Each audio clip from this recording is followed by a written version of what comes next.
50 Burning Crusade facts. It was the first expansion to ever be delayed by about 1 month, meaning it released in January 2007. The only other expansion to have been delayed was Shadowlands. Perhaps one of those was more worth the wait than the other. There was a small event before the TBC pre-patch at the Dark Portal, where you simply went over there, defeated a few enemies, and got a tabard called the Tabard of the Protector. To this day, this still remains a very rare tabard. The Fell Reaver has to be one of the most memorable enemies in the game when you first step foot in Outland. Blizzard tried to kinda bring it back in Wrath of the Lich King with the Storm Giant in Howling Fjord and in Cataclysm with the Whale Sharks, but nothing quite came close. TBC was the first expansion to feature heroic dungeons, and they were really difficult on release. In fact, I'd say only Cataclysm had more challenging content, but for players coming from vanilla and most of them being undergeared, they were really getting thrown into the meat grinder here. TBC was the only expansion to so prominently feature achievements in order to progress through raid tiers, where you had to complete tons of quests and heroic dungeons and raids in order to progress. The content was extremely front-loaded in TBC. You could technically access up to Mount Hyjal straight away from when the game released, though very few guilds could actually clear tier 5 in order to get there. Speaking of tier 5, the two end bosses, Lady Vash and Kael'thas, were considered extremely difficult originally, and both of them had to undergo significant nerfs in TBC's first major patch before a number of guilds started to be able to clear them. TBC had two big legendaries, both of which were, well, completely random whether or not you got your hands on them. Those were the Twin Blades of Azeroth from Illidan, as well as Thoridal the Star's Fury from Kil'jaeden. In both vanilla as well as future expansions, Blizzard usually tied a pretty large quest chain to you getting an orange weapon, and it wasn't until Legion where legendaries just started randomly dropping again, albeit from a much wider scope of content. A lot of TBC's content has found its way back into the world of Warcraft once again, such as Karazhan being remade as a 2-part dungeon in Legion, Kael'thas, Lady Vash, Illidan, and even Kil'jaeden have all also come back as either allies or future bosses in later expansions. TBC definitely had some memorable characters, and we'll probably be seeing some of them again. There are plenty of pop culture references in TBC, such as Oprah Wind Fury over in the Temple of Tel Hamat, or Harris Pilton in Shatrath. At the start of TBC, the Ring of Trials in Nagrand had tornadoes which would spawn in randomly and knock players about, leading to a huge RNG element in this arena. Paladins on each faction gained a different seal. Alliance got Vengeance and Horde Seal of Blood. During TBC Classic, both factions were given both seals to address issues with a disparity in performance between Ret Paladins on both factions. Speaking of Ret, TBC gave rise to the seal twisting style of gameplay for Ret Paladins, which I find as though people really love or hate it. In short, it involves you changing your seal just as you land an auto attack, which enables you to proc the on-hit effects from both seals at the same time, and if you wanted to do damage as a Ret Pally, you really had to do this. Shamans also both got different spells. Well, technically they did anyway. They were called Bloodlust and Heroism, although they did the exact same thing. I guess Blizzard wanted to keep some kind of faction identity tied to those classes, even though they had just made them available for both factions. During TBC, Heroism and Bloodlust would not reset between raid wipes, and there was also no exhaustion debuff applied when you used either of them. This meant you could rotate Shamans mid-combat into a certain group and chain together Bloodlust effects so that your top-geared DPS could maximize their damage. TBC gave rise to one of the earliest encounters in World of Warcraft where you really had to min-max. Muru, the penultimate boss of the Summer, had a ton of ads which you really had to keep on top of. If the ads got loose or you fell behind on damage, you just wiped very fast. Drums of Battle also became meta on this fight, where 4 people per group would have to use this leatherworking item to maintain a party-wide haste buff. This was also changed in TBC Classic. The entire Sunwell raid was not open at launch, and you could only actually get up to Brutalis. Then the Eridar twins Muru and Kil'jaeden were each released a few weeks apart. TBC, I find, had some really polarizing zones. In my experience, if you ask people about the best best World of Warcraft zones, Nagrand comes up pretty often, and for the worst, you hear Blade's Edge Mountain quite a bit as well. Ashes of Allah, in fact, doesn't drop off of Allah, but instead the final boss in Tempest Keep, Kael'thas Sunstrider. Content such as Hellfire Peninsula and the Black Temple were originally planned to be part of vanilla, but there were simply so many things Blizzard wanted to get in the game they just didn't have time, so eventually both of these became bits of TBC content. Early in TBC you couldn't summon in Netherstorm due to Netherstorm's chaotic energies making summoning magically impossible. This was removed in a later patch and was probably there so you were forced to buy flying to access Netherstorm dungeons, which were needed for achievements in order to raid. TBC was the last expansion where healing and damage were split into separate stats. However, in a later patch, any healing gear would also give 1/3 of their healing power as spell damage, just so doing stuff solo as a healer wasn't quite as painful. Expertise was added as a new stat which would replace certain bonuses that weapon skill used to affect, such as a chance for your attacks to be dodged or parried. Weapon skill was still something that you had to level up, but it just didn't quite matter as much as it used to. TBC Arena had a lot of RNG effects, including heartbeat resist, meaning that long duration CCs such as Polymorph or Fear could randomly end early. You also had Storm Herald and Mace Stun from warriors, meaning that each of their attacks was rolling the dice on whether you got stunned. And you also had stun resist, that was a thing too, and it could completely change the flow of an arena game in a single moment. An Orc warrior could have, for example, 15% stun resist from their racial, 15% from talents, 5% baseline resist, and 5% from a meta gem. So yeah, have fun dealing with that as a rogue. At the start of TBC, resilience didn't reduce mana draining effects, meaning that comps that aim to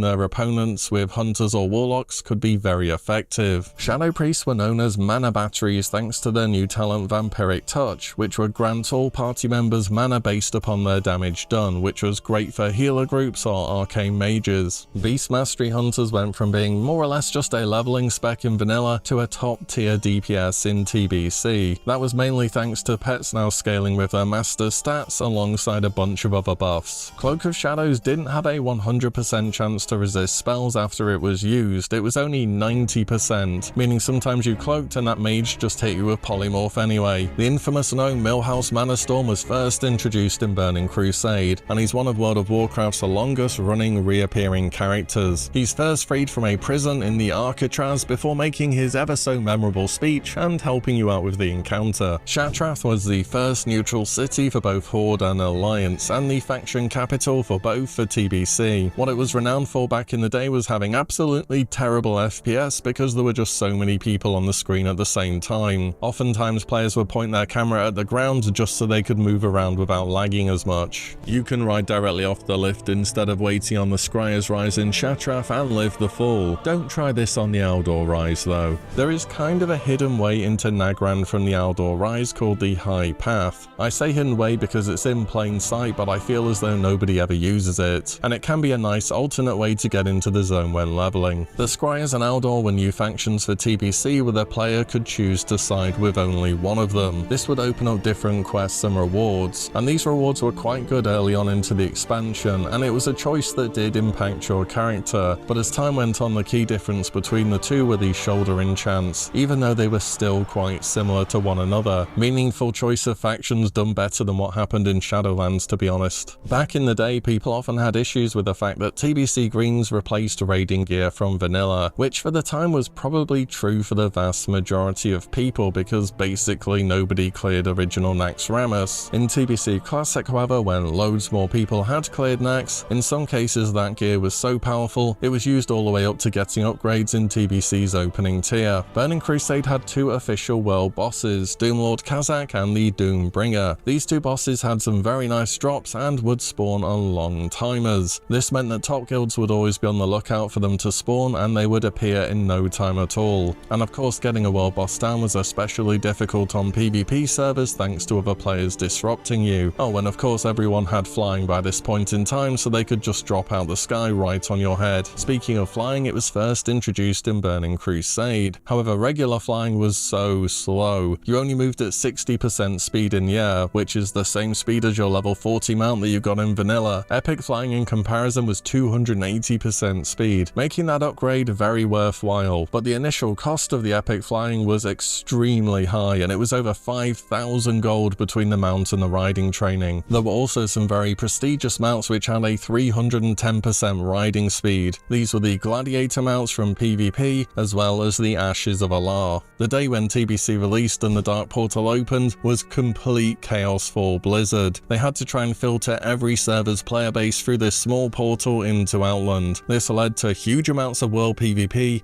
lag, disconnections, and memories as well. In future expansions, Blizzard would offer a choice of starter zones so that players would organically split themselves up, until they sent everyone into garrisons at the same time at the start of Warlords of Draenor, and some people got stuck there for days on end. The Burning Crusade originally was a huge success as a follow-up to Vanilla, and saw sub-growth consistently over the entire expansion. By the end of it, it had 11 or so million subscribers. Whilst many classes saw a bunch of updates in TBC, not all of them changed in playstyle that much. Warlocks still just basically pressed Shadowbolt on single target, and unfortunately that also pulled ahead of their fire spec alongside their new spell Incinerate. But they did have a very powerful new AoE spell in Seed of Corruption where multiple enemies were present. During TBC and all the way up to Cataclysm in fact, only druids who had progressed the epic Flight Form quest far enough could summon the bonus boss Anzu in heroic Sethic halls. The reason why is they needed a certain item from that quest chain to summon him. Of course, Anzu has always dropped the mount as long as he's been in the game, but seeing this mount at all, or even just not on a druid in TBC, was extremely rare. Group-wide buffs were a big thing in TBC. You still had your raid buffs of course, like Power Word Fortitude, Mark of the Wild, all of that, but tons of classes had buffs that only worked for their specific group, such as Heroism, Wind Fury, Moonkinora, Leader of the Pack, and so on. The weird exception to this was Survival Hunters, who applied a debuff to their target when they crit, which scaled with how much agility they had, meaning they would aim to gear to maximize this debuff's power. At the start of TBC, heroic dungeons each needed you to have revered with a certain reputation in order to buy the key to access them, and if you wanted to raid you had to do this as achievements were interconnected with a bunch of heroics. This reputation requirement was later changed down to Honored, which was much easier to get through just questing without any additional grind. TBC introduced a brand new profession, jewel crafting, which allowed players to socket gems into their gear to modify their stats. At the start of the game though, only rare quality gems were available to craft, and it wasn't until tier 6, Mount Hydalan Black Temple, where players could begin to farm epic gems from those raids. Later still, once the Sunwell was out, there became an epic gem vendor, at which point prices for them came down fast. There was a way however to get epic gems right from day one of TBC. Heroic dungeon bosses had a chance to drop epics,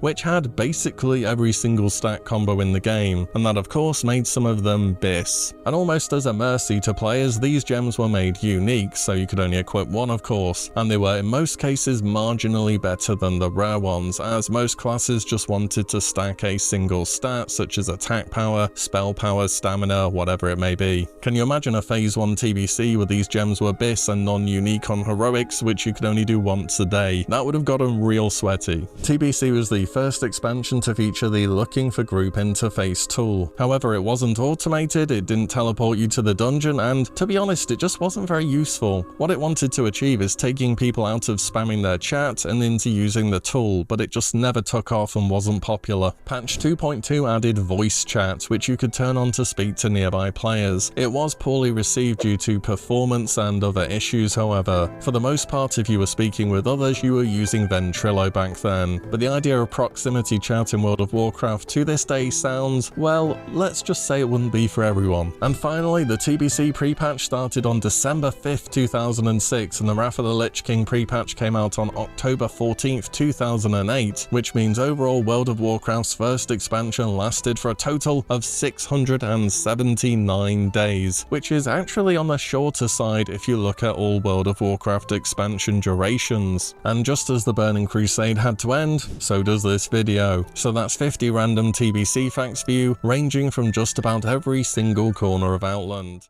After the vanilla anniversary realms reach the end of the road, we will once again cross the Dark Portal on and over to the Burning Crusade, World of Warcraft's first expansion and a whole separate alien world full of its own challenges and memories. It's a day a lot of people are looking forwards to for many reasons, be it the nostalgia, class changes, raids, or whatever else it may be. But this second time around releasing TBC, at least in a classic capacity, is going to be a bit different from how it was the first time. It'll be different because the community will approach the game with so much more knowledge now, because of changes that Blizzard have made, and because we learned so much about TBC during our first run back in 2021. So today I wanted to talk about these differences in TBC Anniversary, and why it's going to be a bit of a new experience from how our first re-release of TBC was, in terms of classes, general gameplay changes, potential updates, and more. First, and a massive addition to TBC,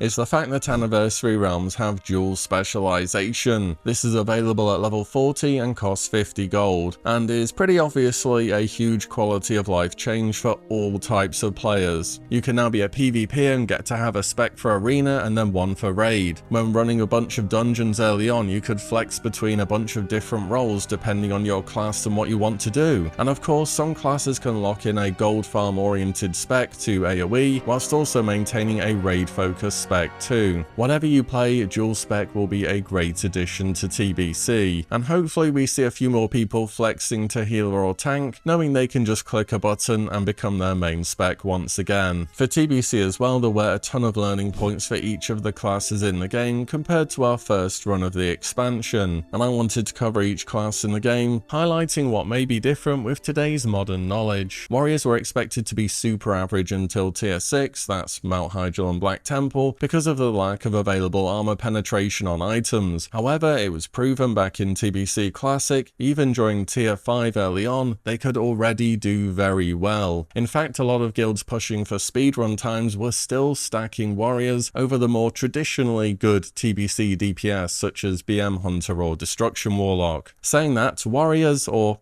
just melee in general, aren't as stackable in raids due to more mechanic heavy bosses that can occasionally punish unbalanced comps. Also, like any DPS in TBC, you're not just great by yourself, you need help to excel in the raid. You'd need, for example, improved Expose Armor, Wind Fury, Enhancement Shaman Totems, Unleash Rage for 10% attack power, a Survival Hunter for Expose Weakness, Feral for 5% bonus crit, and more. TBC is like building up your DPS to allow them to perform, which is why warriors will often appear to be really good when they're in a try-hard guild that's giving them everything they need, and be kind of average otherwise. Though once we do hit tier 6, and of course if you get glaives you turn into an absolute monster, but there's no guarantee you're gonna get them. Either way, the second time around in TBC, I think a lot more people are gonna be trying to stick with their warrior as a main, so there may be a bit more competition on those raid spots. For Paladin, the biggest change was no more unique faction seals. Both Horde and Alliance had a version of Seal of Blood and Seal of Vengeance. Vengeance ended up being more of a tank spec ability when you're gonna be actively tanking a single target for a prolonged period of time. Seal of Righteousness was better for building snap threat initially, but Vengeance was nice to throw up afterwards if you're going to be tanking that target for a while. Seal of Blood, or the Alliance version Seal of the Martyr, was the big one for Retribution DPS, and importantly it enabled seal twisting as a unique playstyle. This simply means you're changing from one seal to another as your melee attack lands, enabling you to benefit from both on-hit effects. When you combine this with Wind Fury, you can do absolutely crazy burst in a single hit, and having played it, I can tell you it's really satisfying to pull off. But I know seal twisting is a bit of an acquired playstyle. You're going to need a weak aura to track your swing timer,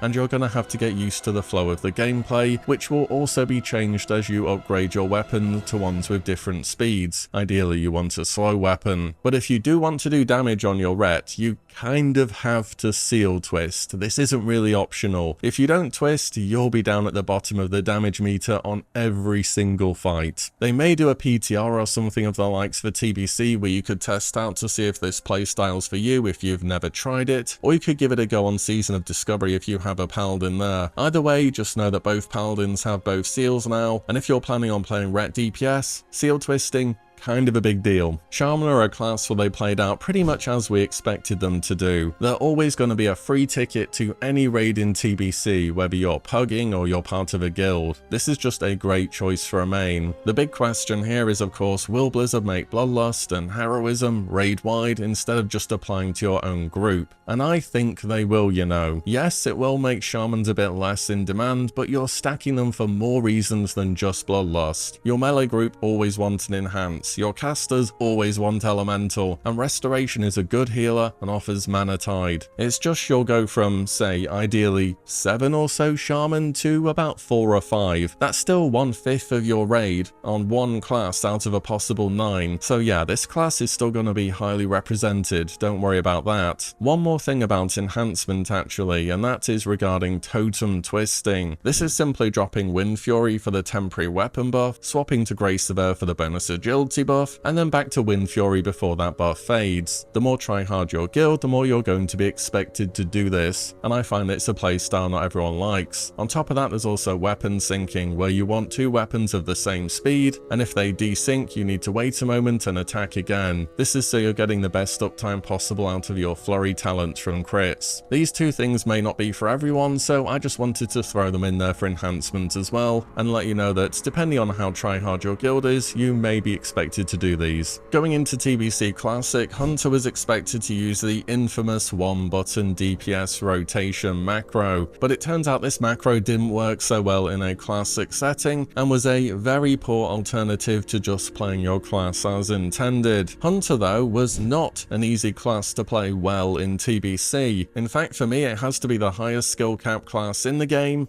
and it is not even remotely close. Now, of course, you could just not really pay much attention, sit back and press steady shot, and you'd do fine enough. But if you want a class to try hard on, to really push the limits on, it is absolutely Hunter. I even found online what is practically a thesis on Hunter DPS in TBC if you don't believe me. The difficulty was not clipping your auto attack swing timer whilst also getting in as many steady shots as possible. The problem was, depending on your weapon's attack speed, you had to relearn this optimal rotation, and haste effects mid-fight would also change this rotation again, such as haste potion or bloodlust. On top of that, then there was melee weaving Hunter with Wind Fury, which to get the most out of has to be one of the most mechanically demanding specs in WoW ever. You're having to manage both your swing timers at the same time, boss movement and haste effects. I know back at the end of TBC, people were using auto hotkey scripts on static bosses, so their character would perfectly step into melee and then step out again and go back to range. So surprisingly, if you want a class which is hard to master, where skill levels will separate you from others, the answer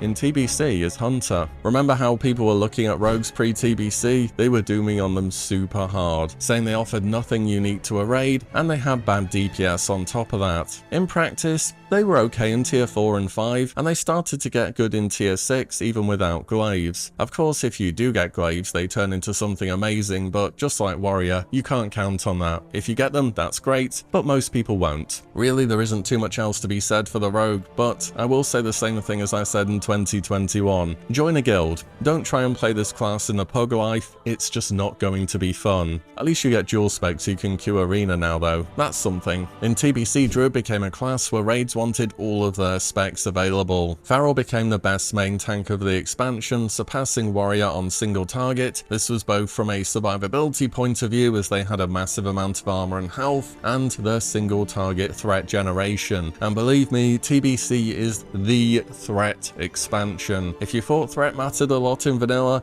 well, we have more than about one relevant DPS spec now which can challenge your tank for that threat lead. And depending what you're playing, if you do a lot of damage, you can just overtake a tank, and there's not much they can do about it, to be honest. It's one of the skill issues which every DPS player, especially those on the higher DPS classes, have to deal with in TBC. The other Druid specs were fine and they were valued in raids, but they were often just one-off specs brought here and there. Balanced Druids were good because of Innovate for your Arcane Mage, 5% spell crit for your caster group, and 3% physical hit on the current target. Restoration gave their party members bonus healing and were just a pretty effective healer, and Feral DPS were often just flexing between that and tanking depending on the fight, and I really didn't see that many people just stick to this purely as a DPS class. Either way, for the Druid, they played out more or less how we expected them to the first time around, and whichever Druid spec you want to play, there should be spots in the raid, but just know they aren't stacked. For Mages, they are expected to start as Arcane, and then go Fire later on into Tier 6 and the Sunwell. In reality, Arcane could be the best Mage spec for the whole expansion, and Arcane also peaks super hard in Tier 5. We can see from logs back towards the end of TBC though that both Fire and Arcane certainly had their moments. I'd hedge your bet that really good Fire Mage logs needed a lot more RNG on their side from crit, whereas Arcane's performance is more certain due to you knowing how much mana you're gonna need over the course of a fight, and you'll have people pre-assigned to give you that mana, such as Innovate and Mana Tide. Mages are definitely good, but not super stackable as Arcane because they need these extra sources of mana to do well. If you aren't getting Innovate, Tide, or even a Shadow Priest, you're going to be spending a way higher percentage of a fight casting Frostbolt in mana recovery mode, and to be honest, if you're doing that, you might as well just go Fire and press Fireball and hope you get lucky. Mage was a fun spec though, and it definitely felt as though you were blasting when you're in Tier 5 with the 2-set and Serpent Coil Braid. They also packed 2 good PvE specs, and Frost is also solid in PvP with dual spec. But for Mage, depending on how tryhard your guild is, it may just be Arcane all the way again. For Priest, I think it's another class where it performed basically as though we expected it to. If I had to comment on one thing, it's probably the supply of Shadow Priests may outstrip the demand a little bit. Of course, you absolutely need one Shadow Priest per raid. Vampiric Touch is going to give your other healers loads of mana back as well as your Arcane Mage, and you put up Shadow Weaving for Warlocks. You may see some guilds run a second Shadow Priest because they have one, but you don't really need to. On top of that, they do start okay in Tier 4 in terms of damage, but wow, this class just falls off a cliff in terms of how well they do on the meters. This is because their spells kind of don't scale with anything apart from spell power. They don't really benefit from haste or crit scaling. On top of that, you have the minor annoyance of a 24-yard maximum range Mind Flay, which I've never been a fan of personally. It's a very selfless spec, and people will want them, but they'll just tend to want one of them. For Shadow Priest, I think almost a bit counterintuitively, you want to find a guild with this and have a static group, because people just aren't going to be looking to invite tons of them to their raid. Next we have the Warlock, and as you'll know, Warlock had this Fire or Shadow spec identity in TBC, but honestly, I can tell you it's all about the Shadow spec. Fire was actually decent early on, but it's got several kind of enormous problems. First of all, it needs a Fire Mage to put up improved Scorch, and as we've already talked about, your mages probably aren't going to be playing Fire,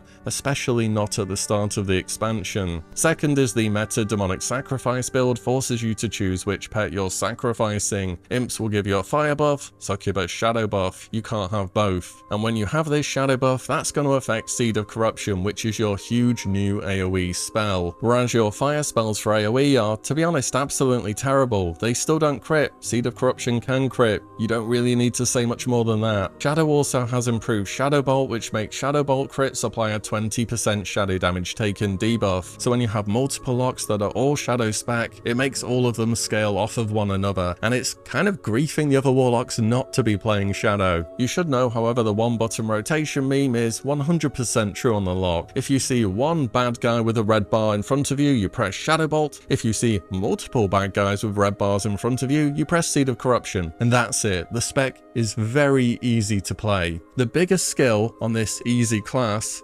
however, is threat management. If the game decides your Shadow Bolt is critting, tanks will just not be able to keep up. Of course you have Soul Shatter to reset your threat, but A, it can be resisted, and B, it has a long cooldown. You're getting one of those per fight, if that. A final few random things now going into TBC Anniversary. So during TBC Classic, there was a meta where using Gnomish Battle Chicken could be procced before a fight started, giving everyone in your party a 5% haste buff, which could be stacked if multiple were procced. Back then you had to equip the chicken, find a weak enemy, hit the weak enemy, have them hit you back, and it would proc. That's just how people found out that it worked. Towards the end of TBC, Blizzard fixed this interaction by mistake by bug fixing something else on Illidan. Don't ask me how, they just did. Anyways, on Vanilla Anniversary right now, people are using Battle Chicken again and have found ways for it to proc. So I'm wondering when we do get to TBC, whether this meta will still be alive, or whether Blizzard are going to inadvertently bug fix it once again. Speaking of the Illidan encounter, I wanted to talk about that for a moment as well, because heading into Black Temple, it's definitely one of World of Warcraft's more epic raids. But depending on how tryhard your guild was, Illidan was, he was a bit disappointing, if I'm honest. His most iconic demon form phase could be easily skipped if you just held all cooldowns, used Bloodlust, used your potions and everything, and blasted through it.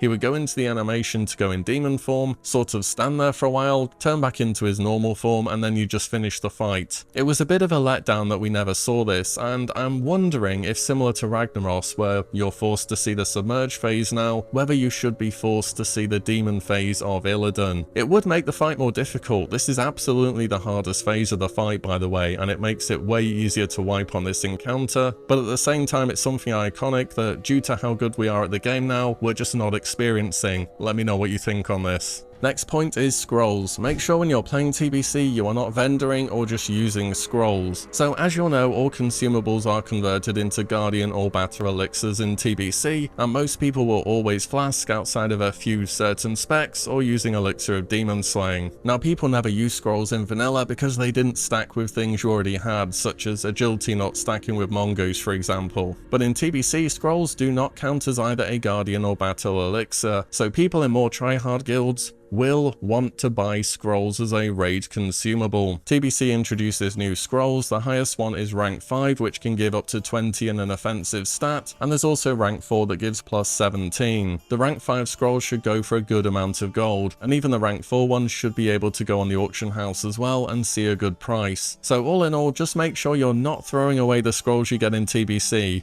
Hang on to them, send them to your bank alt, or use them yourself, whatever you prefer. When Blizzard announced their anniversary servers to commemorate 20 years of World of Warcraft, Classic fans found out they weren't just going to be going back to good old fresh vanilla servers, but eventually will have the chance to carry on to World of Warcraft's first expansion, the Burning Crusade. As we are today, Blizzard have not currently offered a Burning Crusade experience for about 2.5 years now, and having seen the roadmap estimating a winter 2025 to spring 2026 release for the anniversary TBC realms, it's probably going to be over 3 years before you have the chance to cross the dark portal once again. I guess patience is a virtue you have to have with Blizzard and Classic. But what is it about the Burning Crusade which is making people want it back so much nowadays? Why is it remembered, and what did this expansion do so well? That's what I hope to talk about today. 10 of the largest factors about TBC which really separate it from other versions of World of Warcraft and make it stand out. For me, these have to be 10 of the best features of the Burning Crusade, and ultimately why some people can't wait for it to re-release once again after vanilla. Let's start off with some of the smaller updates to the game, but ones which very much were important at the same time and to me were welcome. A lot of the lower level gear was reworked in a way to make it make a bit more sense, I think is the best way to put it. Notably, certain quest rewards, whether they were from the open world or in dungeons, boss drops and profession items had updates to give people a bit more choice. I mean, I love me a cloth item with some strength on it when it makes sense from an RPG perspective, but you can never really make any use of it practically within the game, and vanilla offered you quite a few items like this as well. Then you look at how these items were changed in TBC and it becomes immediately clear what type of class or spec would want to use this. And above all the lower level item changes were most notable for casters. As I'm sure you'll know if you played a decent bit of vanilla content, there are very few sources of spell power gear at all until you start hitting the more endgame gearing. And while Spirit and Intellect are great for sustaining your damage, they don't make you do more damage, only your spell ranks really do that. So these updated items allowed you to power up a bit more during that leveling portion of the game, and that's why I think these lower level gear reworks were an important part of the Burning Crusade changes. In addition to gear upgrades, TBC made changes to the whole level leveling section of Classic WoW 2. So when it comes to expansions, you kind of have to speed up the old content a bit, because Blizzard over the years has decided to build the content of World of Warcraft up vertically, where new very much replaces old. On top of that, certain parts of the classic leveling journey could really slow down. Notably, 40 to 50 could have gaps in experience where you kind of just run out of things to do, and this is by today's standards with all our add-ons and perfected guides to help you through leveling. First up, the Burning Crusade reduced the amount of experience that was needed as a whole to level between 10 and 60. They added a new quest hub in Dustswallow Marsh, and plenty of new quests throughout the vanilla journey as well. They also changed open world elite areas to make them much easier to solo, given the reduced number of players actively still working their way through this content. This worked for TBC as it balanced out the vanilla experience curve and got you into the expansion without it taking excessively long or you just running out of things to do. So I think overall the leveling changes were an important part of TBC. Next is a relatively fast one, but definitely something which I know I'm a huge fan of in the Burning Crusade, and that is the tier set appearances and functionality. The Burning Crusade was the first time that Blizzard made tier sets actually have choices for each of the different specs within the game, and I think this is way better than just creating a tier set which is useless for several of your class's identities. Just think back to how in vanilla every tier set for hybrid classes is focused on healing. Okay, except tier 2.5, but Blizzard definitely had a plan when it came to raiding for these classes. It gives tier gear more usefulness, it makes them still wanted on re-clears. Oh, and it now drops as tokens too, instead of you downing a boss and it dropping your second druid tier piece for your singular druid who got their tier piece 5 weeks ago. But above all, I'm glad tier is so widely used in TBC because every class set in this game looks absolutely incredible. The art and design team created some of the best sets they've ever done in the Burning Crusade, and they really have stood the test of time. The only downside of tier is that the set bonuses are often still quite boring for the most part, and you have to go farm out Hyjal for tier 6, but apart from that, tier gear is a big win in the Burning Crusade. Next is something which I know is going to be a little bit controversial, but hear me out, because it's attunements. Attunements were a huge part of the Burning Crusade. No other version of World of Warcraft has ever featured them so prominently, and at the launch of TBC there is so much to do, and just blasting through all the attunes such as Kara or starting the Trial of the Naru was just so much fun to do. The problems with attunements kind of come later on because they end up being an annoying barrier to entry to get into content on your roles, and in Classic people tend to play a lot more alts than they used to back in the day, and having to do the whole attunement process again and again does get old, to be fair, and this is where people begin to fall out with them. Of course, back in original TBC and in Classic, Blizzard did lift attunement restrictions as time went on and allow people just to get straight into the raiding content on their alts. I think there is space here to potentially just tie a big reward to attunements on alts, such as getting 100 emblems or something for completing a major step, so you can instantly buy a few bits of catch-up gear, as at the end of the day, attunements do keep a wide variety of content active. Either way, I think for what they were the first time around, attunements were a good part of TBC, despite their problems. The profession updates that took place in TBC were also pretty good in my opinion. So as I'm sure you know in vanilla, it's kind of just the engineering show. Engineering is king and you want it on basically every character, whether it's for PvP or PvE. It gives you amazing trinkets, unique items, nades, target dummies, charges to blow up doors, teleporters, and so much more. It is just such a stacked profession. TBC opened up a bit more choice. There's definitely still a best pick depending on your class and spec, that's just kind of how these games work, but you had more choice and I think that was a good thing. Whether it was tailoring for the Shadow Frost or Spellfire gear early on, enchanting for those ring enchants, blacksmithing to craft and upgrade your Lionheart Blade or Storm Herald, or the brand new profession, jewel crafting. There were a lot of new bonuses and a lot of interesting things to make. I mean, engineering still was a good choice and it always has been, but TBC brought other professions up a notch to compete with engineering, and I think that's where they did well here. Another one of the Burning Crusade's biggest additions to the World of Warcraft universe was the Arena, a brand new PvP mode where players of predetermined classes, team size and gear will be pitted against one another to earn the best PvP gear and increase their rating. Whether it was through 5s, 3s or 2s, Burning Crusade was where Arena all began. In fact, in TBC TBC 5s was actually active for once because people wanted to cap their points for the week so that they could work towards some of the rewards, which were also very good for PvE. It must be the expansion where the 5s bracket was the most played because of this, which I suppose is better than nothing if you do want this queue to pop. Arena was a more directly competitive form of PvP too, rather than unbalanced open world PvP or disorganized battleground pickup groups. It gave the top PvPers in the game something real to push towards.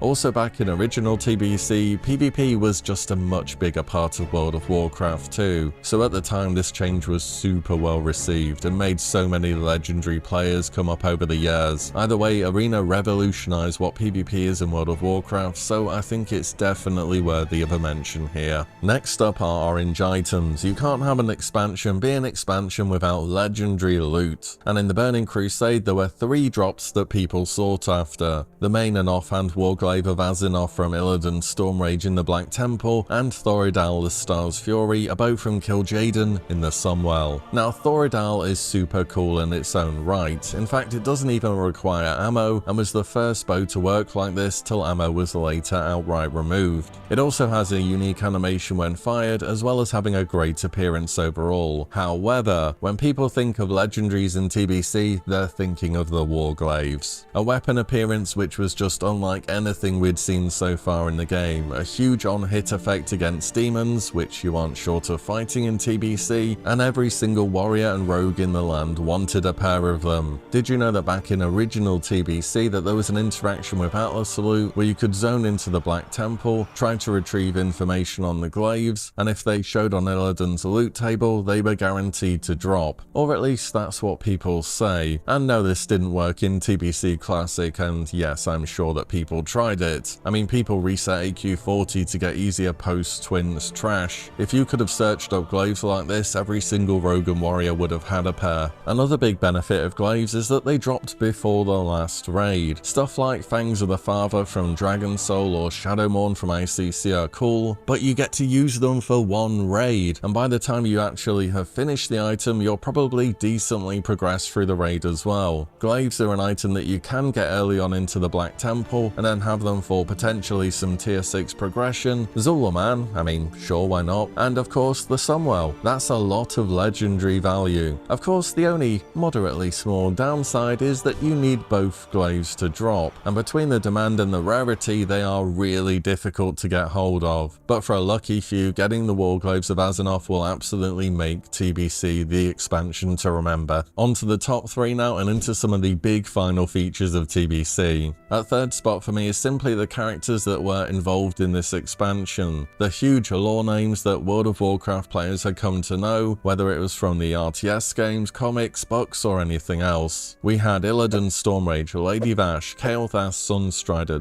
Magtheridon, Kil'jaeden, Terran Gorefiend, and so many more. TBC dealt with tons of huge character names in the World of Warcraft, and it was just another thing that made it memorable. I mean, you can put Illidan's face on just about anything WoW related and it's gonna sell really well. He's so popular they straight up brought him back for Legion, and he was perhaps also the most popular character in that expansion as well. Having some kind of history with the in-game characters is something which I've definitely come to appreciate more the longer I've played World of Warcraft, and TBC introduced some truly memorable bosses and characters, so I think it is definitely worth a mention. At second place is a big update to the raiding scene. I think the Burning Crusade did a good job of hitting a balance between having a wide variety of content from easy to challenging, whilst maintaining one difficulty for all players. I'm saying this as somebody who will go for the hardest difficulty in raiding when given a choice, but I think there's enough evidence now that harder for harder's sake is not always what is best for Classic. From Ironforge.pro we can see here that harder raids just fall off player base wise. Ulduar, Icecrown Citadel, and Tier 11 in Cataclysm most notably are all what many would consider great raids, yet you can see the player base fall off as each progresses week on week. When you look back to the blocks of players consisting of vanilla or TBC here, things are pretty steady throughout. The thing about one difficulty is that everyone has access to the best available loot, so even the easier bosses classes will drop BIS items, and people really like their upgrades and knowing that the item that they're getting is the best, not that it's just a downgrade from a harder version of the same boss. We also played TBC pre-nerf as well, so our average difficulty in raid was significantly harder than what the vast majority of people would have experienced originally. In fact, Lady Vash and Kael'thas were both debatably only killed once pre-nerf in 2007, but so many guilds managed to beat those fights these days. TBC showed us that you can have one raid difficulty and still have challenging fights, so that's why I think it's worth a mention here. And before number 1, I do have some honourable mentions, 2 of them in fact. I know I wanted to include both of these points and pretty high on the list at that, but I wanted to keep it to 10 main points and I kind of just ran out of room, so I'm giving them a mention here anyways. The first honourable mention goes to flying. I think this one is pretty hit or miss for people, but I knew I wanted to have it here because it's such a big feature of the expansion that I just can't ignore it. But flying lets you see the world from a whole new angle, it's very convenient, and it's just a core feature of the Burning Crusade. And don't forget your regular flying was only 60% speed too, and you never really used it unless you had to because it was so slow. Flying didn't get properly OP till you bought your epic flying, which was 280% speed. And then on top of that there were the gladiator mounts and ashes of Allah that were 310 speed. The second honourable mention is that both factions now have access to both paladins and shaman through their new races in the Draenei and Blood Elves. It was huge giving both factions access to a whole new class and a race at the same time. It let people experience what they brought into raids and PvP and opened up many more options for players to try out, so I think this is also worth a mention. At the top spot for TBC though is the ways that the classes changed coming into the expansion, and the fact that so many more different classes and specs became viable picks in both PvP and PvE. Whether it was due to talent reworks, new spells, or tier set bonuses, you wanted to bring so many different classes to an optimal Burning Crusade raid. No longer were there meme specs when it came to performing certain roles within the game. Shadow Priest became the infamous mana battery, providing tons of support for their group. Enhancement Shaman 10% attack power and their totem buffs. Retribution Paladin 3% damage, 3% crit and their judgment upkeep. Boomkin was 5% spell crit and a 3% physical hit chance debuff on their target, and so on and so forth. Blizzard found a way to make all the unwanted specs feel worthwhile to bring to your raid. We got more choices in tanks too, as Protection Paladin became the premier AoE tank, Druids had the best single target threat, and Warriors remained strong. You wanted every type of healer in your raid as well, Druids for the innovate and party-wide buffs, Paladins for blessings and the single target heals, Shaman for mana tide and chain heal, and Priests remained amazing as always. TBC expanded on how raid comps worked in Classic into just more than the holy trinity of tank, heal and DPS. TBC kind of embraced 4 different roles: tank, heal, DPS and support. Stuff like shadow, enhancement, boomy and so on are what I call support roles within the raid. They weren't there to be topping the DPS meters themselves, but they made the raid comp so much stronger just through being there that they were ultimately worth bringing along, and this approach definitely worked. Now don't get me wrong, TBC raid comps still had some issues, such as stacking shamans and rotating them for bloodlust. Your optimal raid comp became quite rigid due to group-wide buffs, and so on and so forth, but overall I have to say it was an improvement over the meta of Classic, where really it's just warrior, rogue and mage having fun.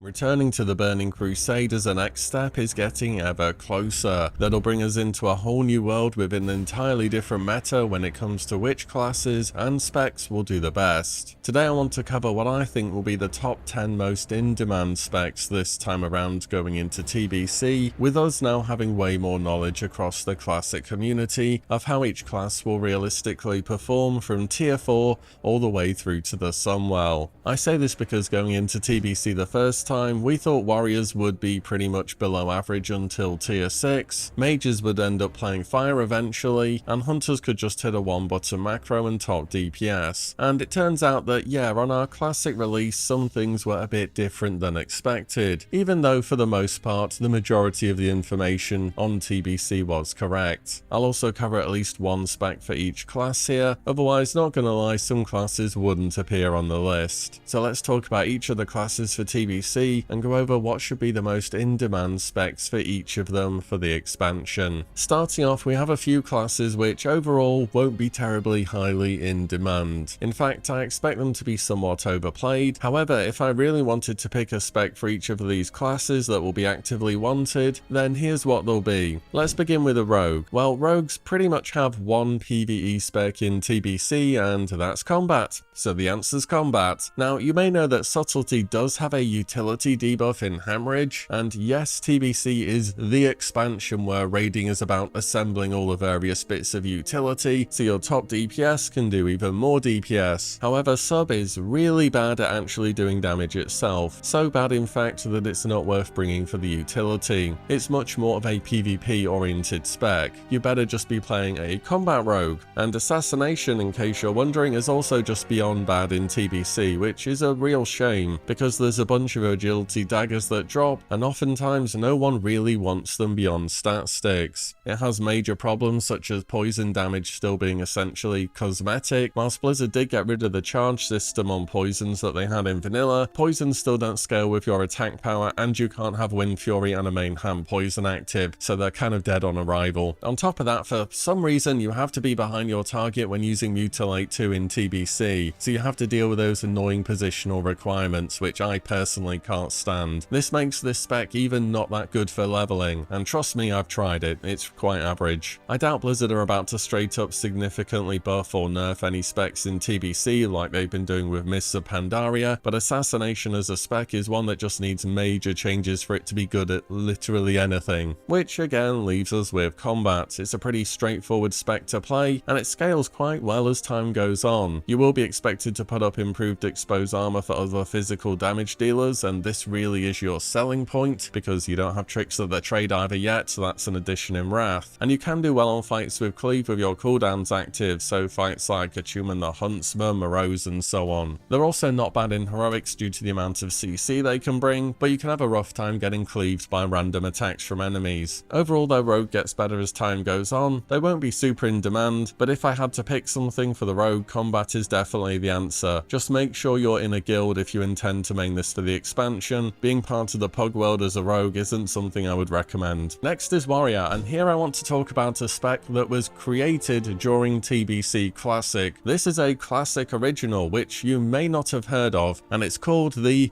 Kebab Warrior. Why is it called Kebab? I'm just going to put the word progression on the screen so you can try and make some sense out of it. Trust WoW players to make a name for something that just doesn't really make any sense. It's like when people say, yeah, I was playing reverse skydive, snorkel, monkey cleave and threes today, and they expect you to know what they mean. Anyways, what is Kebab Warrior? Basically, you're playing arms, but you're dual wielding. There are several benefits of this. On average, it's better for rage generation in lower levels of gear, as opposed to hoping that your two-hander hits and that Wind Fury procs. Second, you're setting yourself up to play dual wield and receive dual wield weapons, which means eventually you can try and convince your GM that you should totally go Fury now and you need priority on glaives. But biggest of all is you actually bring a useful debuff to the raid in Blood Frenzy that increases physical damage on the target by 4%, and only arms warriors bring this debuff. This is your selling point, and you need a selling point in TBC to make sure you're getting into raids consistently, and that'll make your raid leader think,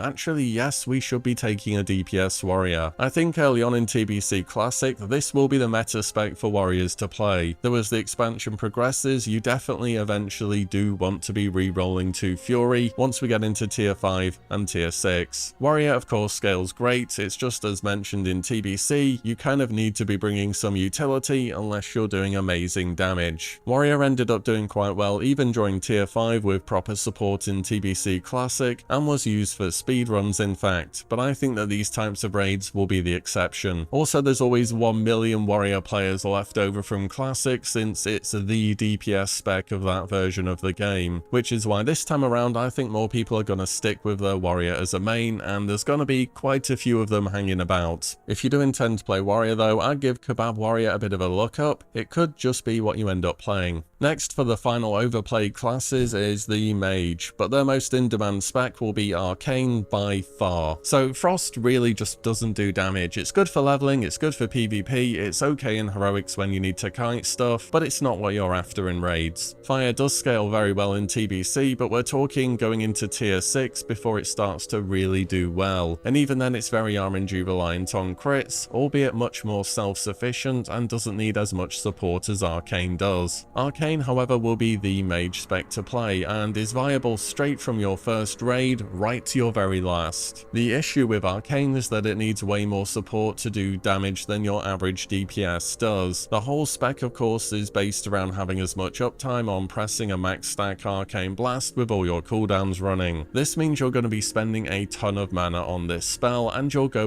super fast. So in addition to your standard caster buffs that anyone would want, you also need to be part of the Shadow Priest group for Vampiric Touch, you need Innovate from your Druids, and Mana Tide Totem from your Resto Shaman. If you're missing these things, this spec very quickly becomes average at best. Due to how resource hungry they are, I doubt many raids would consider more than 2 mages if both are Arcane. On the upside, however, once you get your tier 5 2 set, it buffs Arcane Blast massively and makes the spec into one of the best performers of that tier by far, though they do begin to fall off somewhat into tier 6. But if you're getting the support you need, Arcane is a super fun spec, despite it just being about mashing Arcane Blast as much as possible. Following that, I have the entry from the Paladin, and it's a pretty close pick between all of their specs really. Ideally, you want one of each in your raid, but I think I'm going to go for the Ret Pala here. Ret is simply a must-have in every raid, and is an absolute utility machine. There are a few specs in the game which are more worth a single raid spot than a Ret Pala. They're of course going to bring one of the Paladin blessings, which are essential. They have a disease, magic, or poison dispel. They have blessings of freedom, sacrifice, and protection. They have plus 2% bonus damage for their party, and a 3% crit chance increase against their target. And on top of that, they refresh all judgments with Crusader Strike, and extending the duration on wisdom is essential, or half your DPS will go and wonder what the problem is. Ret can actually do pretty solid DPS, you know, and with RNG can be towards the top of the meters, but it is very random how well you'll do due to the nature of Seal Twisting and Wind Fury procs. Seal Twisting is of course just changing your seal as your melee attack lands, allowing you to benefit from the on-hit effects of both seals at the same time. If you get lucky, with Wind Fury procs you can attack about 6 times in the same hit, unless of course that first hit is the first global against the boss, in which case it will be unlucky because you'll instantly over aggro and die. Not ideal. Again, one of each Paladin is ideal, and I think if I had to bring more than one of any of their 3 specs, it would be Ret. The reasoning is as good as protection is, it's not as good as other tanks on single target threat, and Holy is more about pure single target heals, which you don't really tend to need 2 of. So all in all, Ret should be in demand, and it should be fairly easy to find a raid spot as this spec, but just know they won't be stacked. The next pick is for the Priest, and it's going to be in a similar place to Ret as far as how it'll go, and that'll be for Shadow Priest. Shadow Priests are another one of the most essential one-off picks in a TBC raid, and again, having 2 of them isn't a bad thing either, but you really won't see more than that. Shadow Priest most notably is providing massive buffs to your casters,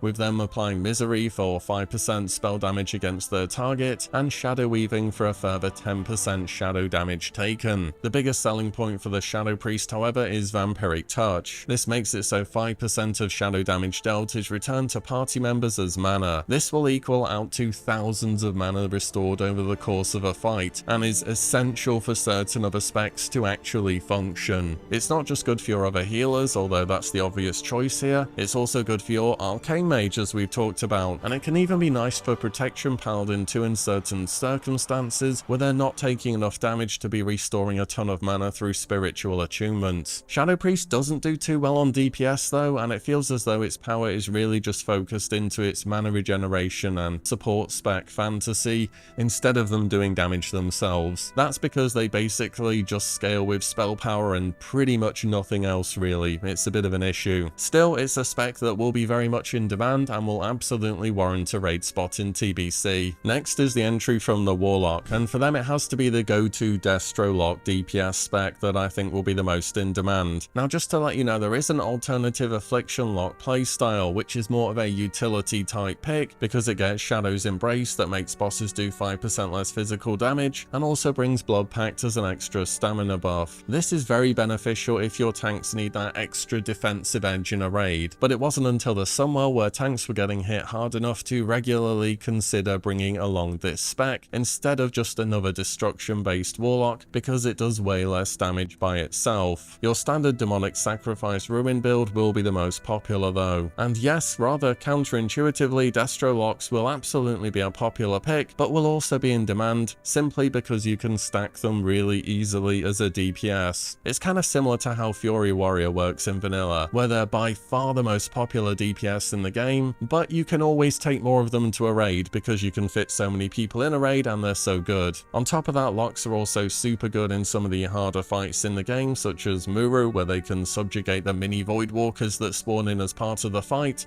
and then use them against the boss. The main problem with a pick like Destro Lock is that your gear is going to be incredibly contested, so it's not going to be easy to get bis, though tier isn't too bad to get in TBC, so that can always fill up some item slots pretty fast. Either way, it's well known even since our first rerun of TBC in 2021 just how good warlocks are, and they absolutely lived up to their reputation. Up next, I have my choice of spec for the druid, and for them it will be Feral, specifically tanking Feral. I know we've just mainly been talking about DPS so far, but for once I think the tank spec of Druid is the one that stands out the most in TBC, because simply put, TBC is the expansion where threat matters the most in any version of WoW ever. It's not just Fury Warriors competing for threat anymore as it was in vanilla. Now in TBC, a ton of classes can creep up the threat meters onto your tank if either they get lucky or the tank gets unlucky, and having a good Feral main tank is one of the most important roles in TBC in my opinion. You can of course main tank as prop Pala or warrior, they do work, and for some fights such as Illidan they're preferred due to mechanics such as shear, but on average the Feral Druid will do better. Feral packs a ton of innate mitigation through health, dodge and armor,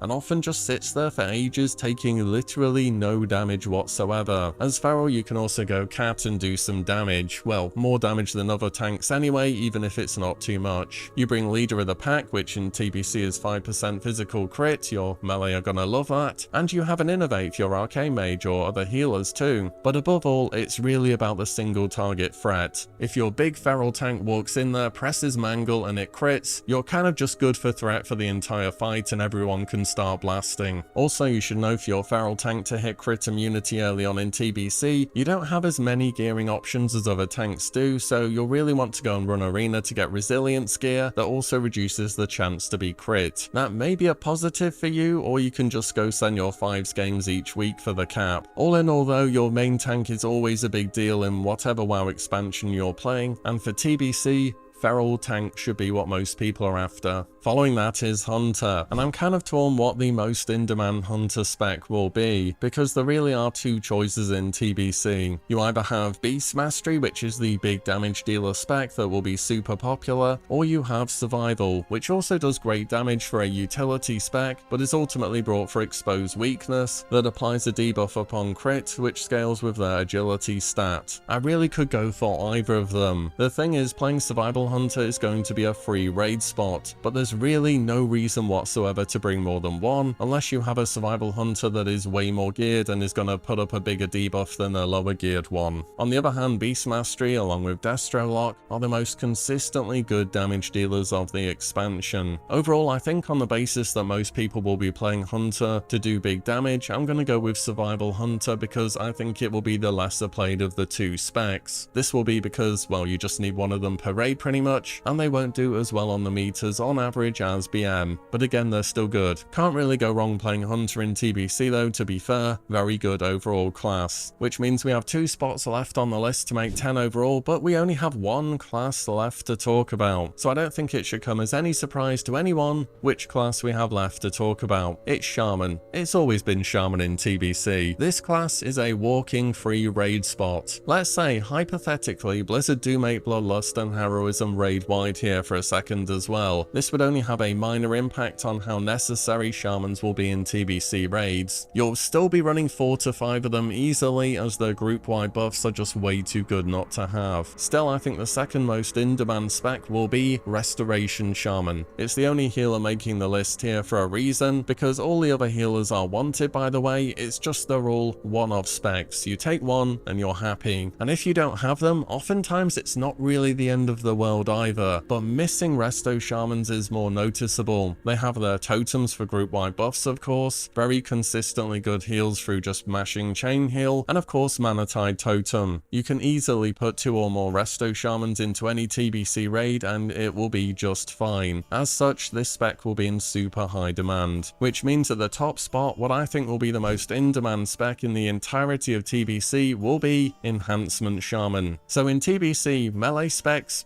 do not function without an enhance in their party. Wind Fury, other totem buffs and Unleashed Rage, not even including Bloodlust here by the way, can make up to 30% of your damage. So in other words, have an Enhancement Shaman in your party, or don't play a real class. That's just how TBC raiding works, and Enhance is by far the single most impactful support spec in the game. Saying that for a support or utility pick, it does respectable damage by itself as well. It's not going to be on the same level as your Hunter or your Warlocks, but it's going to be above average for a support for sure. Every physical damage dealing group wants an Enhancement Shaman more than anything else. On top of that, imagine how much more in-demand Shaman will be on Alliance, since you'll only be able to make them once the pre-patch is out, or at least I assume that will be the case. To be honest, with Shaman though, the whole class will remain super in demand, and for what it's worth, Elemental is also great. It's just you need one of them per caster group as well, and you tend to have one caster group, but that's really going to vary on raid to raid. If your raid has 2 caster groups, ideally you want 2 Elementals and so on. I just think overall it's not going to be quite as in demand as Resto or Enhancement. And that's about it.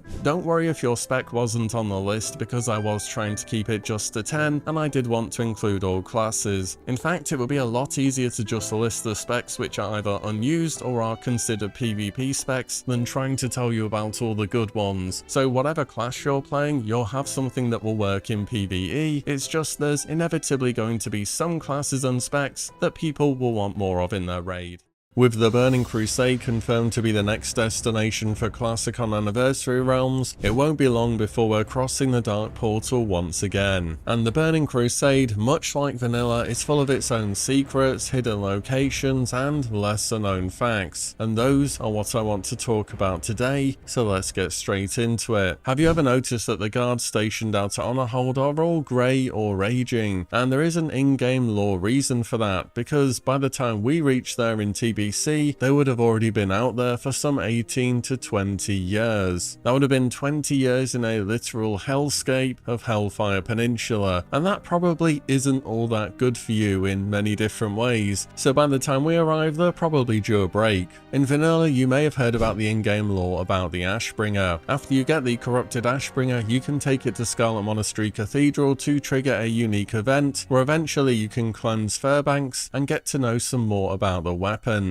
During the dialogue he says, "I'm afraid the blade which you hold in your hands is beyond saving. The hatred runs too deep.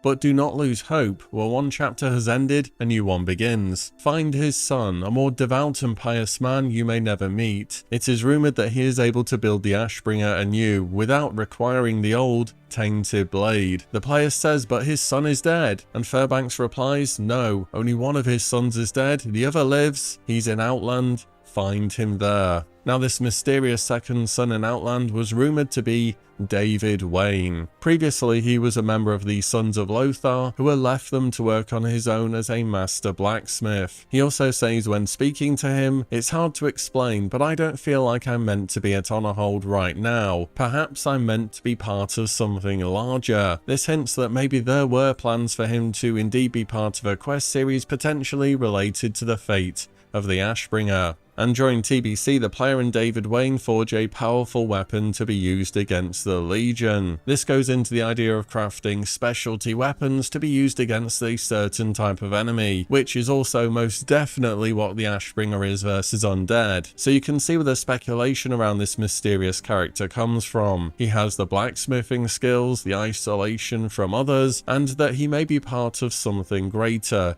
They all fit together for the continuation of the Ashbringer quest that was started in vanilla. But the questline ends here, and in Wrath of the Lich King we found out the second son of Alexandros was actually Darian Mograine, and the Ashbringer never ended up being reforged in TBC. Did you know about the Elixir of Demon Slaying? This provides a massive 265 bonus attack power versus demons, but on the downside only lasts for 5 minutes, and it uses Grom's Blood and Ghost Mushroom, both gathered from vanilla, to make. Let me tell you, the player base will only get more min-maxi on re-releases, so there may be some good gold to be made here. Or of course you can just use the regular flask. It's 120 attack power for 2 hours, and it persists through death, so it's comparatively cheap and very convenient. Patch 2.4 saw big updates to the Ritual of Summoning spell. It says it can now be used to summon players into instances if they meet the instance requirements, and it can now be used to summon players into Neverstorm. Previously in Neverstorm it gave an error message saying Neverstorm's chaotic energies make summoning magically impossible. I'm assuming this is because they wanted you to, you know, buy a flying mount before you could do the dungeons in Neverstorm, but it's a cool lore reasoning either way. We've all done the City of Light quest, probably a few times over now. It's an infamously slow tour of Shatraf City, where Khadgar's servant takes you through the entire zone, agonizingly slowly. But did you know if you stand where Khadgar's servant ends its path for the tour of Shatraf, you can just go AFK and either come back when it's reached you there, or alternatively, if anyone else's servant is in progress, that can also complete the quest when it reaches the end trigger. It seems the quest completion trigger is just linked to anyone's servant in the zone, not your specific one. So the next time you do this quest, treat it as an opportunity to get up for a bit and get some stuff done. Back in original TBC, people had a problem with expansion greens replacing their epics, but in our re-release in 2021 we found that epics from Naxxramas were in fact very good still,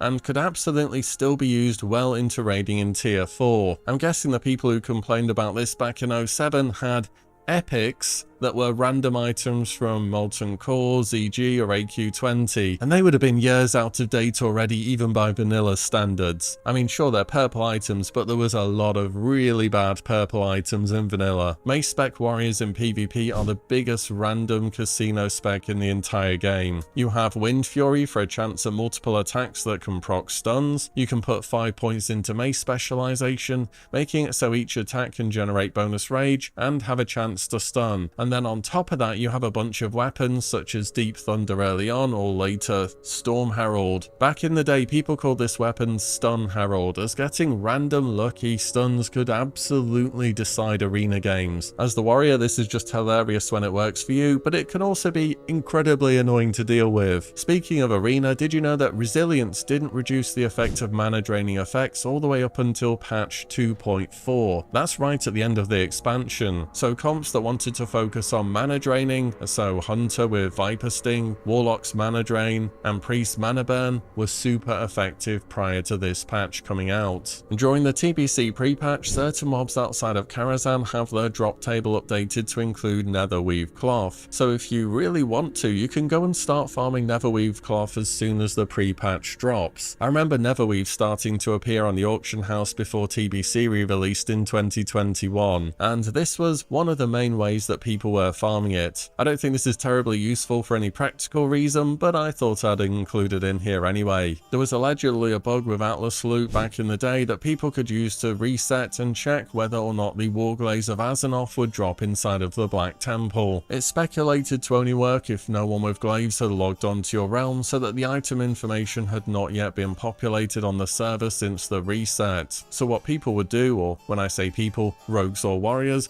would zone into the Black Temple, check whether or not glaives were showing on Atlas loot. If they were not shown, zone out, reset, and check again. If they were shown, that meant that a glaive would drop inside that instance, and now the player just had to camp there until raid began, and after that just collect their glaive when it inevitably dropped. This could honestly be a bit of a rumor from back in the day. Information on this is always a bit different every single time I read about it, and I can't find any footage either. But hey, crazier things have happened in the world of Warcraft, so I thought it was worth a mention. There is a strange item found on a lone skeleton in Hellfire Peninsula with some rather ominous text that reads, "Here is a jar of ashes. These are ashes of my sanity, my passion, and my drive, all utterly destroyed by themselves. May all those who look upon the desolated lands of Hellfire remember this fallen peon. He shed blood for the Alliance and sacrifice for the Horde, only to be driven utterly mad by the wicked and soulless ones who devoured what he held most dear. As they feast from his toils, may they suffer his wrath. Maybe not in this world, but in every world hereafter. It is my declaration, my solemn oath, and my everlasting promise. I will avenge my suffering." People speculate this to have been added into the game by a developer as a reference to the work that developers and community managers and so on put into the game, and how they're often treated not terribly well by the people who are posting on the forums all day every day. Imagine a peon putting in work for both the Alliance and the Horde,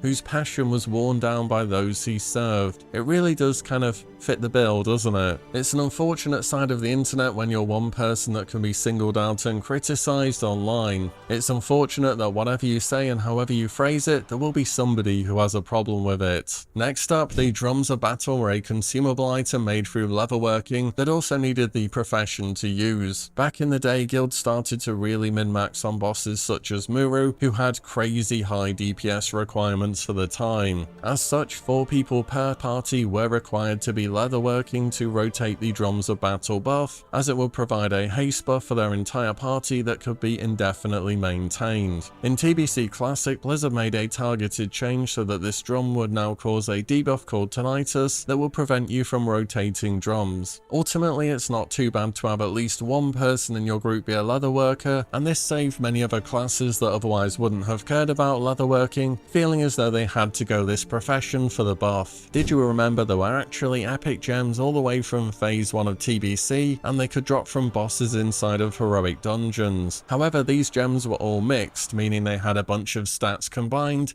instead of just one pure main stat, meaning the rare quality gems which also existed at the time were often just better. On top of that, these epic gems were all unique, meaning you could only equip one of them at once. Just imagine a TBC with these epic gems from dungeons where both bis and non-unique. I mean, heroic dungeon content would have been a lot more relevant for much longer in phase 1, but that would have been a lot of farming and daily grinding, and it would also have been a ton of competition. Expertise was a new stat introduced in TBC, and it was super important for melee classes as it reduced the chance for their attacks to be dodged or parried. However, this stat actually didn't exist all the way up until patch 2.3. That's when Zul'Aman released. This is why at the start of the expansions there are barely any options for this stat, as Blizzard only retrospectively added a few in to help newly geared characters. It is rather unfortunate then that all these years later, when we're replaying TBC, that this decision has caused some gearing problems for specs which are heavily reliant on this stat at the start of the expansion. In the Burning Crusade, Paladins got Spiritual Attunement. This aimed to help their mana problems, primarily for their tanking spec protection, and Spiritual Attunement would simply give them mana when they were healed. But up to patch 2.1, overhealing would also cause mana gains, so healers could just constantly be blasting the prop palette even if they were in no real danger, and this would ensure that their mana bar was always full,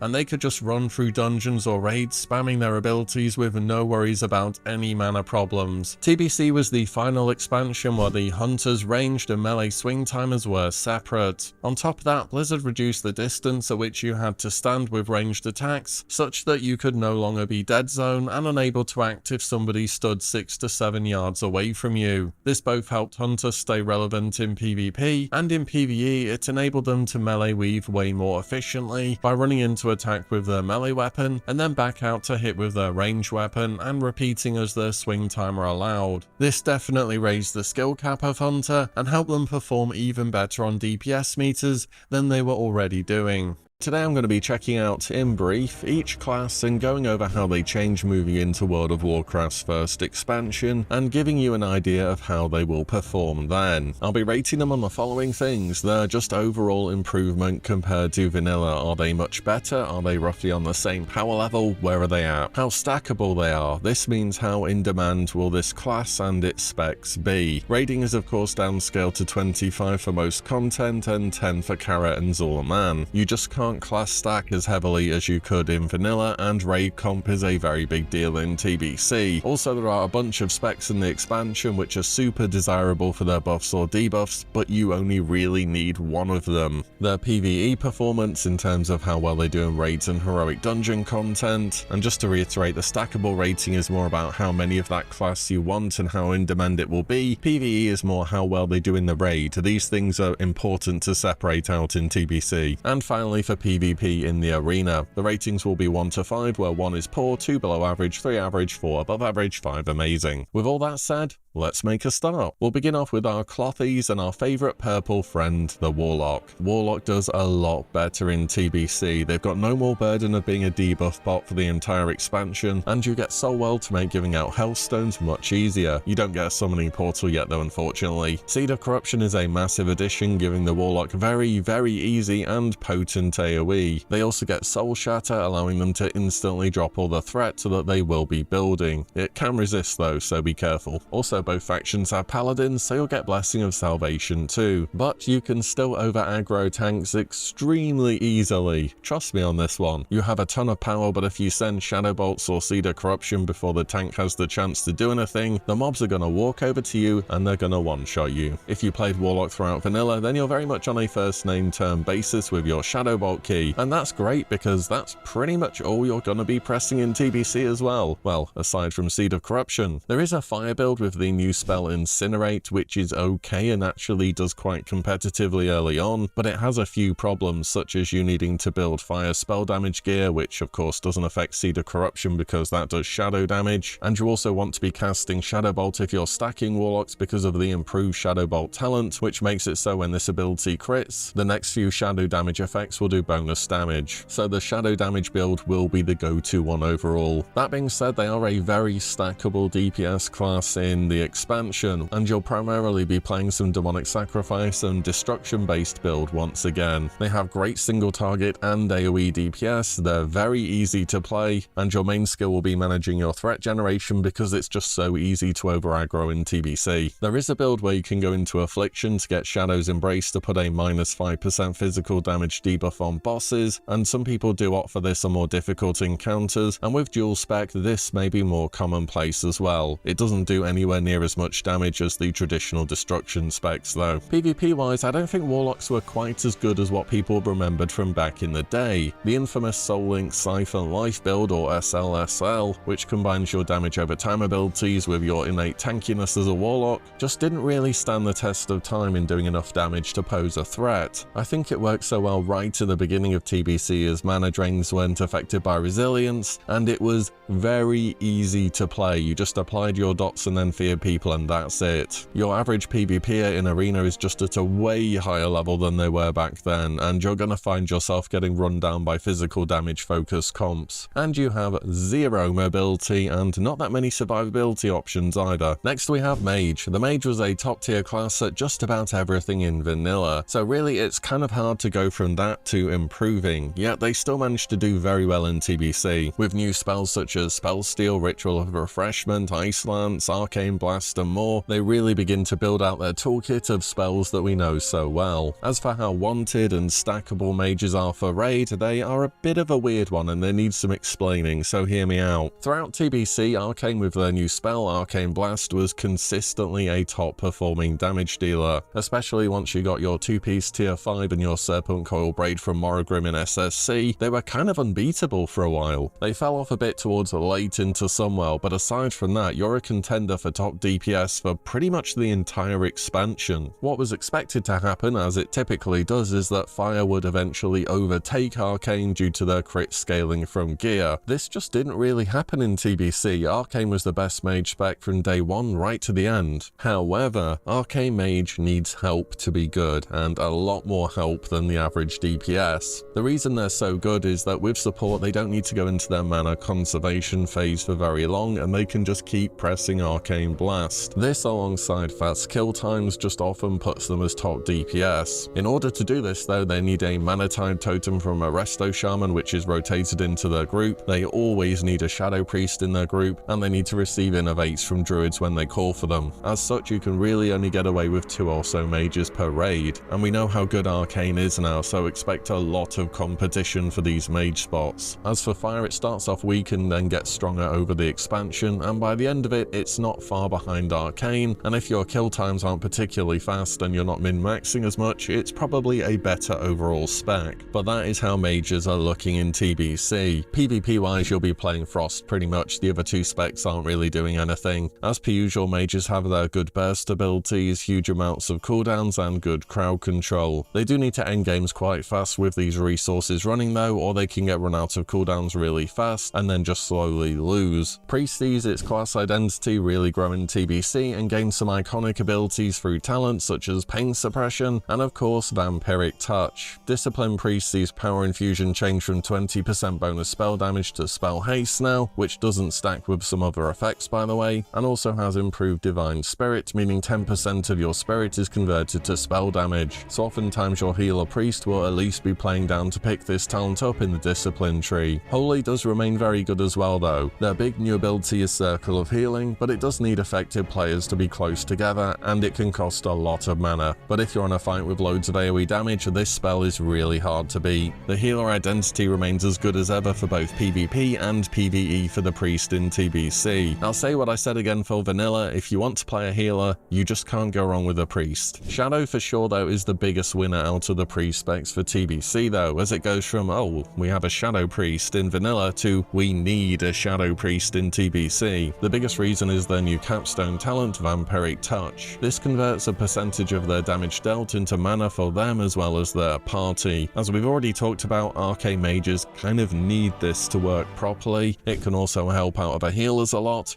or even a prop pally on AoE where they're spamming consecration but not taking too much damage themselves. As vital as the shadow priest is though, it really does tend to be a one-off spec. You probably don't mind seeing 2 in your raid just because they do help the healers a lot, but I wouldn't expect people to always be looking for that. PvP wise, Shadow isn't as good as it is in PvE, and it's just a bit weak overall. It has very few defensive options, and dots get cut down by resilience quite a bit. In TBC you're pretty vulnerable. Disc is still the go-to healer spec in TBC with its good instant cast supportive toolkit through Dispel, Shields, Mass Dispel, Power Infusion, Pain Suppression and more. It's often seen as part of the infamous RMP or Rogue Mage Priest comp, and is another high skill pickup, but it can definitely work. Next is Rogue, and I remember before TBC Classic came out, Rogue's got possibly the worst reputation out of any class I've ever seen at any point in this game. And that's because in TBC, bringing something to the raid is kind of a big deal as a DPS, whether that's a buff, a debuff, or just a lot of damage. And Rogues were seen to kind of be, well, doing none of those things. Early on into TBC, to be fair, Rogues were not particularly good, but as the expansion went on, they were one of the classes that improved the most with gear and ended up doing fairly well. Now the big consideration here is, of course, did Illidan decide to drop 2 legendary weapons for you early on in the Black Temple? Because if he does, you're going to have an amazing remainder of TBC. If no, yeah, it'll be okay, but obviously nowhere near as good. And needing 2 legendaries, or at least the main hand to be honest, which are total RNG and wanted by every rogue and warrior to do well, isn't exactly a position that you want to be in. Many guilds will still have a dedicated rogue player though, and may pick up a second one sometime into tier 5, but it's definitely not a class that will be in super high demand or will look to be stacked. So I'll be setting yourself up to have a raid spot in a guild rather than pugging on this one. Overall for PvE, I think Rogue's expected underperformance was very much exaggerated the first time around, and they went from okay early game to being above average by the late game. The real question is, can you put yourself in a position to get glaives? And then if you do, will they drop? Oh, also, we're not going to have GDKPs either. I'm pretty sure they'll carry that rule forward from the anniversary realms at the moment. So you're going to need to be doing your own runs or being pretty popular in your guild. Also, unlike vanilla, there aren't really dagger builds either. You're going to be playing combat swords the whole expansion, so you better like that spec because it plays in a pretty similar way. For PvP, Rogue is, of course, infamously just crazy good in TBC. I mean, they were already amazing in vanilla, and they just get even better now with abilities like Cloak of Shadows and talents like Cheat Death and Shadow Step. It's like Blizzard looked at the Rogue's toolkit and just said, okay, we're gonna remove everything that potentially counters them here. They're a super popular pick in all PvP brackets and can apply very high pressure as well as tons of crowd control, so expect to see a lot of Rogues in PvP for TBC and for them to be very common. Next up is Druid, and for me they are overall the most improved class compared to vanilla. It feels as though their various class identities all became considerably more valuable, and you're happy to bring along a Druid irregardless of what spec they're playing. Expect a Feral Druid to more often than not be taking your main tanking spot in TBC, and this is because they become the best single target threat generating class. Well, assuming your first Mangor hits, that is, but if it does and it crits, you're pretty much good on threat for the remainder of the fight. And I've mentioned it once or twice already, but I'm gonna do it again because it's that important, and that's saying threat is a very big deal in TBC. DPS can easily catch up with you and overtake you, so whatever you're playing you have to be good on threat. You also have some interesting gear options early, and can even go and pick up some resilience gear from PvP in order to become crit immune. Feral tanks are going to be very popular for the whole expansion throughout TBC and will always be in demand. DPS wise, some guilds will opt for a pure cat druid, but to be honest they won't be as popular as their tanking variation, and with dual spec in the game you'll probably be a flex pick between different encounters where you can modify your spec to fit each role. You'll be middle of the pack for DPS, but you'll give leader of the pack to your party for 5% physical crit, and you'll be an innovate for a mage. Having a Boomy is now a big deal. They give both 5% spell crit to their party, and Fairy Fire gives an additional 3% physical hit on top of its armor reduction, and you have innovate. This means every single raid wants a Boomy, but it will just be one Boomy. They're mid to lower on the damage meters, but it is a secure raid spot for a supportive pick.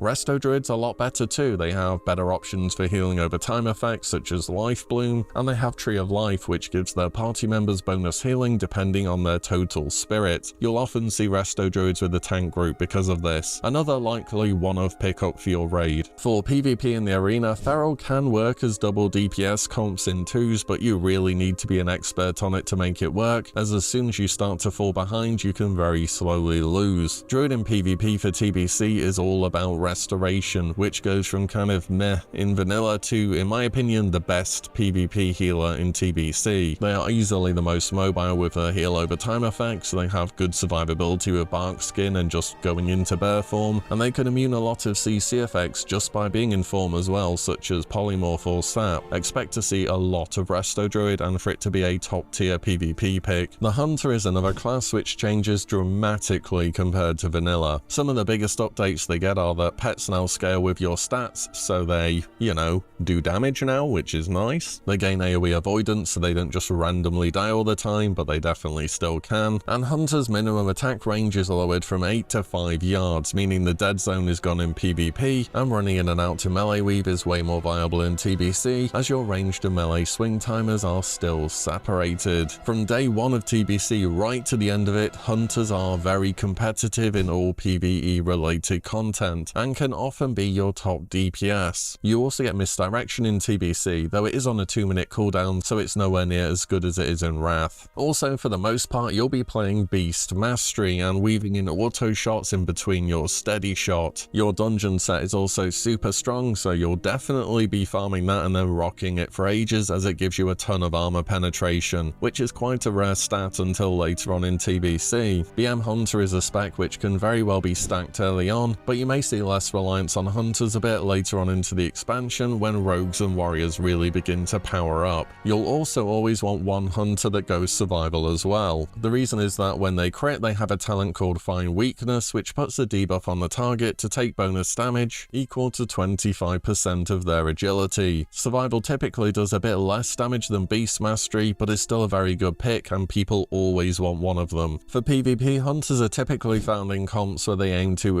their opponents via Viper Sting. anything. In 3s, I've even seen people play Double Healer Hunter, which are the kind of games that remind you why Blizzard eventually put dampening in the game. I'd say they're average in PvP, and you kind of need to be into the playstyle that they have to really enjoy them, which is definitely on the slower side. Next up, we have the Shaman. So we have one big question here which will completely change how this class is played in TBC. Will Blizzard change Heroism and Bloodlust to be raid-wide instead of just group-wide? Because in original TBC and in TBC Classic, Hero was group-wide. As a result, you wanted one Shaman in each group at least. In fact, in the Sunwell at times, it wouldn't be uncommon to see 6 to 7 Shaman in a 25-player raid group, and so it kind of goes without saying that this is the most stackable and wanted class in TBC by an absolute mile. A Shaman is a guaranteed raid spot, though it will depend a bit on how flexible you are with your spec. Now of course we don't know if Blizzard are going to change how Heroism works. It's just with the Anniversary Realms at the moment they've made 1 or 2 changes. Group-wide Heroism instead of it being raid-wide was the complaint about TBC raiding above anything else. I mean, I think it is possible that they could change it, but again, no idea. However, let's say they did change it and Heroism is now a raid-wide cooldown. You're still gonna be running at least 3 to 4 Shaman. Melee classes need Wind Fury in TBC. It's not that they would like to have it, they need to have it. The difference between having Wind Fury and not having it is about 30% of your damage. It is just a misery playing without it. That's just TBC raiding for you though. Enhancement also gave 10% attack power as well as their other totems, and Elemental 3% spell hit and extra spell power. And Restoration just do good healing, and they have Mana Tide for your Arcane Mages and other healers. Even if Heroism is raid-wide, Shamans are still very much wanted, just a bit less so than before. I think either way, playing a Shaman is a free raid spot in this expansion though, and if you're an Alliance and you've probably only had the chance to level a Draenei during the TBC pre-patch, they are even more of a free raid spot. Performance-wise for DPS, Elemental starts off decent and then just falls off throughout the expansion. You'll always want one for your caster group, but it's more of a utility pick. Enhancement does better overall, but you shouldn't be expecting to top meters either. Also, if you are in a more try-hard raid environment, you'll be expected to Totem Twist. This means dropping a Wind Fury so it applies the temporary buff, then swapping to Grace of Air Totem for the bonus agility, and then swapping back to Wind Fury to reapply the buff before it's gone. So throughout the fight you're going to be swapping out your totems constantly. Some people may find this really annoying to do, so I thought it was worth a mention. In PvP, to be honest, Shaman just isn't very good unfortunately. They have low survivability and high reliance on RNG for their damage with Wind Fury and Overload, so it can be hard to get good results. Resto also doesn't have an instant cast ability to really save itself with beyond just Earth Shield procs, so they tend to be quite easy to shut down. What I will say though is Shaman are great in 5s, and 5s is a bracket that's played in TBC because people want to cap for PvE gear. Well, when I say they're good, you go in and you press Bloodlust and then try and one-shot somebody, but yeah, being able to Bloodlust your entire party is kind of strong, so they have a place in this arena bracket. If Rogues were supposed to have problems in TBC, then Warriors were right down there with them. But the Warrior though, coming off the back of Vanilla where they were the best at everything they could do, they had a lot to live up to. Unlike Vanilla, however, Warriors were nowhere as near in demand for TBC, but they probably were more stackable than people gave them credit for. I remember some speedruns being done during TBC in Tier 5 and beyond which had loads of Warriors, and this was at a time when people thought they would be pretty average. With modern raid comp knowledge, gearing and so on, Warriors got a lot stronger a lot sooner than expected, and they were okay to good in Tier 4 and then above average and got even better beyond that. Of course, as with Rogues, the all-important question is, do you end up getting glaives? Because if yes, you're gonna have a very good time, but you've no real way of knowing that. Still, there's always sure to be a lot of people coming from Vanilla that played Warrior, and we know looking back now that actually in TBC they're not bad. So I'm sure this time around a lot more people will be sticking to their Warrior rather than going Hunter or Warlock. That being said, I think the supply of Warriors will outweigh the demand, and people will still go to stacking Hunter or Lock more so as, well, it's just easier to stack ranged classes. On some bosses, having too many melee is really bad, but this is never a problem with ranged. Oh, and also you'd have to gear all of these Warriors. It's TBC, so Warriors are still going to be wanting leather gear, and that level will already be contested by a bunch of different specs. Protection Warriors were also a decent main tanking option in TBC, but definitely not as strong as they were in Vanilla, and they're very much competing with Feral for that same spot. If you you are a dedicated prot warrior, there should still be a raid spot, just expect to suffer a bit in heroic dungeons when you find out how good your AoE threat is. In PvP, Arms Warrior is still the go-to spec for this class, and it is very strong throughout all of TBC. They can get kited around more than in later expansions, but Mortal Strike is a 50% healing reduction debuff which will wear people down fast. And you can also get Storm Herald and Mace spec for the true TBC Casino Warrior experience, where every other attack can stun people or maybe do nothing. Finally, we have the Paladin, another much improved hybrid compared to vanilla, and now an option for the Horde as well thanks to the introduction of Blood Elves. Paladins are definitely a very desirable class, but are a class where you want one of each spec at the same time, so you'll most likely have a Retribution Paladin, a Protection, and a Holy in a 25-player raid, and 3 Paladins can cover all you really need them to do as well. One of them can do Kings, one can do Salvation, Light, or Sanctuary depending on the class, and one of them can do Might or Wisdom. Paladins will also be applying judgments such as Wisdom, Light, and Crusader as well. Protection Paladins are the undisputed kings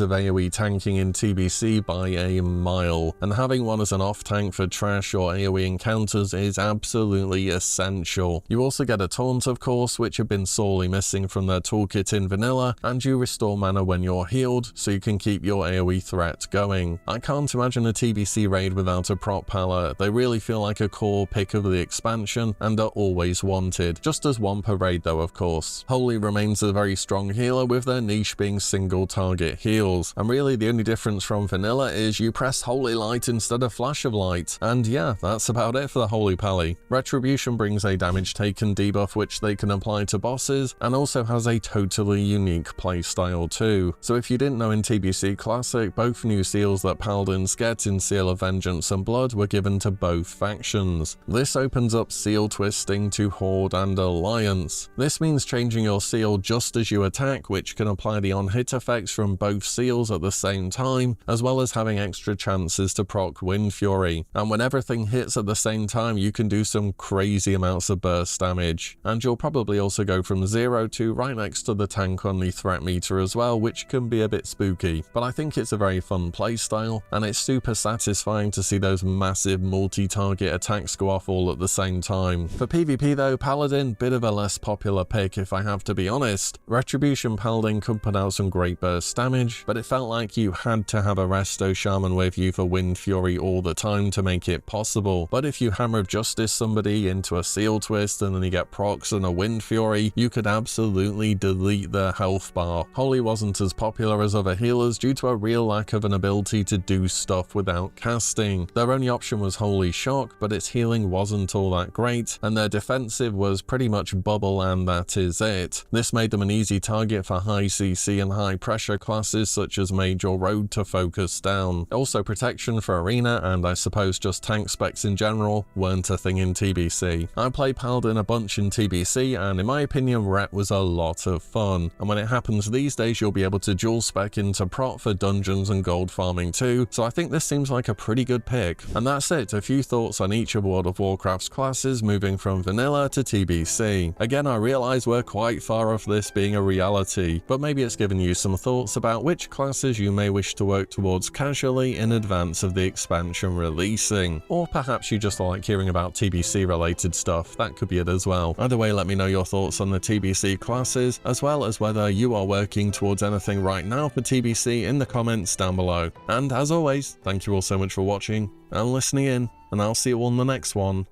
very soon.